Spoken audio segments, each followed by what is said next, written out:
Assalamualaikum warahmatullahi wabarakatuh. Pada hari ini saya akan mempresentasikan ujian tengah semester mata kuliah Studio Perancangan Arsitektur 1. Pertama-tama perkenalkan, nama saya Kasma dengan NIM 2102115017. Fakultas Teknik, jurusan Pendidikan Teknik Sipil dan Perencanaan, Program Studi Arsitektur, Universitas Negeri Makassar. Setelah perkenalan, kita akan melangkah ke penjelasan. Adapun informasi pada tapak seperti pada peta Provinsi Sulawesi Selatan, peta Kota Makassar, dan peta Kabupaten Goa. Informasi pada tapak: lokasi tapak Perumahan Bumi Batara Pawon Permai Blok AD 3 nomor 15, Kelurahan Bontoramba, Kecamatan Sombaopu, Kabupaten Goa, Provinsi Sulawesi Selatan.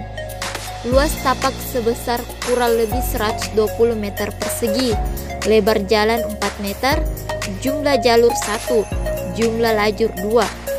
Vegetasi di sekitar tapak: vegetasi existing belum bisa berfungsi sebagai vegetasi pembatas maupun peredam kebisingan, karena tanaman dan pepohonan yang berada di sekitaran tapak masih sedikit.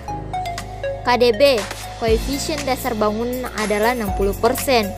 60% dikali 120 sama dengan 72 meter persegi. GSB 2 meter. RT/RW berdasarkan Perda Kabupaten Goa nomor 15 tahun 2012 tentang Rencana Tata Ruang Wilayah Kabupaten Goa, Pasal 39 tentang kawasan ruang terbuka hijau privat paling sedikit 10%, jadi 10% dikali 120 sama dengan 120 meter persegi. Iklim. Input analisis matahari: 1. Matahari terbit dari timur dan terbenam dari barat. 2. Matahari pagi dapat meningkatkan vitamin D. 3. Matahari dapat dijadikan sumber cahaya alami. 4. Matahari sore cenderung kurang baik bagi tubuh. Analisis angin. Rata-rata angin berhembus dari arah tenggara dan timur, terkadang pula dari arah barat. Curah hujan berkisar antara 200 sampai dengan 250 mm per tahun. Tujuannya ialah meminimalisir cahaya matahari saat sore hari masuk ke dalam rumah dan melancarkan sirkulasi udara. Analisis. Alternatif 1, menanam pohon dari arah matahari sore masuk. Alternatif 2, membuat pagar tinggi dan mengaktifkan bukaan pada bangunan. Output. Berdasarkan alternatif di atas, maka saya memilih alternatif 2, sebab pagar tinggi dapat meminimalkan cahaya matahari sore masuk atau memaksimalkan sirkulasi. Analisis kebisingan. Input: kebisingan biasanya dipengaruhi oleh lingkungan sekitar tapak seperti warga, sepeda motor, dan mobil. Tujuan: meminimalisir kebisingan. Analisis. Alternatif 1, membuat tembok pagar dan menanam beberapa tumbuhan. Alternatif 2, menanam pohon besar. Kebisingan tingkat rendah berasal dari arah barat yang merupakan rumah kosong. Kebisingan tingkat sedang dari arah selatan berasal dari jalan utama yang tidak terlalu ramai. Kebisingan tingkat yang sedang berasal dari utara, yaitu rumah warga. Kebisingan tingkat sedang berasal dari timur yang merupakan rumah warga. Output. Berdasarkan alternatif di atas, saya memilih alternatif 1, sebab dapat memberi keamanan serta meredam kebisingan dari lingkungan sekitar. Size and zoning. Tujuan: untuk mengklasifikasikan tata wilayah yang ada pada ruang. Output. Alternatif yang dipilih yaitu alternatif 1, dikarenakan perletakan ruang-ruang yang rapi sehingga dapat menunjang kegiatan dan memudahkan pengguna bangunan. Keterangan: untuk warna kuning parkir, biru publik, ungu servis, dan merah privat. Keistimewaan fisik alami. Input: tujuan untuk mengetahui kontur, pola-pola drainase, dan daya dukung pepohonan dan batu-batuan. Output: berdasarkan hasil analisis bahwa vegetasi tapak ini bermacam-macam, kontur tanahnya cenderung datar, dan drainase akhir disalurkan ke rol kota. Vegetasi di sekitaran tapak cukup banyak dan tak beraturan, seperti kontur tanah yang cenderung datar pada tapak. Keistimewaan buatan input. Tujuan untuk mengetahui kondisi di sekitar tapak. Terdapat tiang listrik yang banyak pada sekitaran tapak dan dapat terhubung ke rumah warga.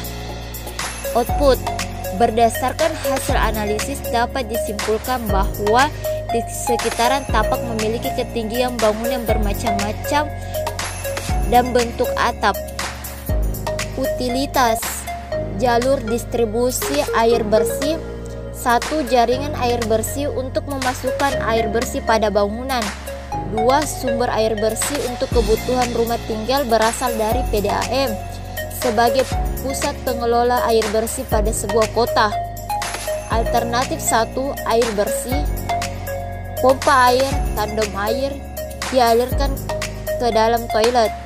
Alternatif 2. Air bersih, pompa air dialirkan ke dalam toilet.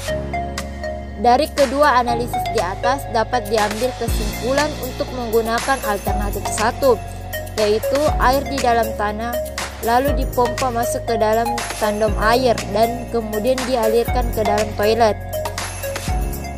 Jalur distribusi air kotor.